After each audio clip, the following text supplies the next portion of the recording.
છે બરોબર ફોન રાખીને બોલીશું કારણ કે મને બરોબર પોણી બી એટલે ફોન આવે સમજી હા મારી હા હું પોણીની બહુ રશિયન માતા છું ભાઈ પણ મોનો નો દેરું છું 20 બરોબર 27 કહેતો ને 27 ગણતો ને કદાચ મારી જોગણીના ભગવાન રાજી છે શું કહું છું આ તારું વેણ બરોબર પૂરું પાડવા દેતો છે ને લે પકડજે જેટલા હશે તારા હાથમાં રાખજે કેજે વધાવો થવો જોવો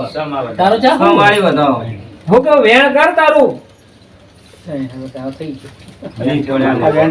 છું કે હવે વધાવો થાય મોણા ગણીને વેણ ના કરું મને માતર નામ છે સવાડી વેણ તારો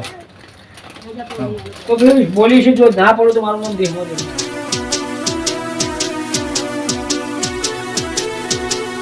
હા મારી મોડોત્રીની જોગણી આ